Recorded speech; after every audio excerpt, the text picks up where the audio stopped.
One question I ask almost every person I meet is, tell me something awesome that happened in the last week.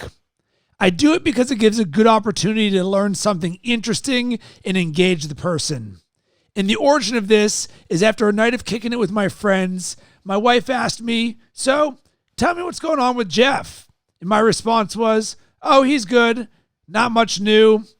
It was upon this cycle happening over and over again that I realized that in a large majority of conversations, no one actually told me anything of substance.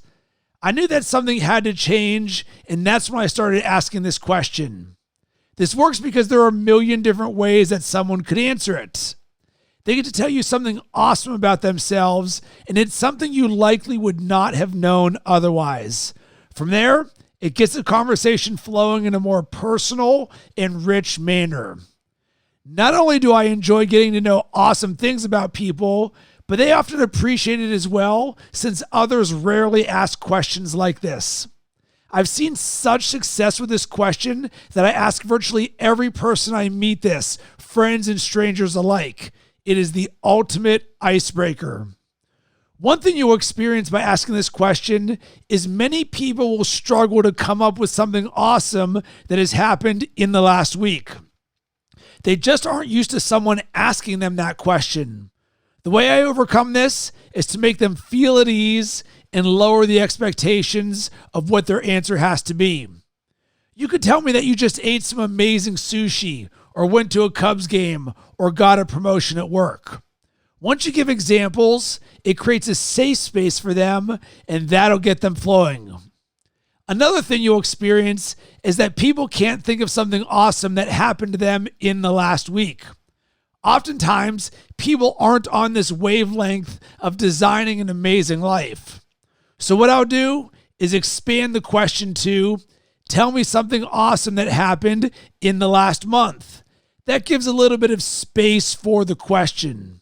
And if someone can't think of something awesome that happened to them in the last month, then you aren't hanging around with the right people.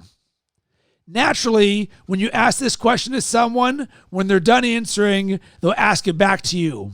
Be prepared to share something awesome that has happened to you in the last week or in the last month. Adding this question to your tool belt will help you create a more action-oriented life for yourself, as you'll be more aware of doing awesome things. Too many people go through the motions, spending all day looking at their phones or watching TV or being on social media. I want to see you doing things that you're proud of and that you're passionate about. That way you can live your best life. And I've got 2 calls of action for you. Number 1, in the next week, start a conversation by asking someone to tell you something awesome that happened to them in the last week or in the last month. And number 2, I want you to hit me up on social media at Rob Cressy and tell me something awesome that happened to you in the last week. Sending tons of good vibes your way. I hope you have yourself an amazing rest of the day.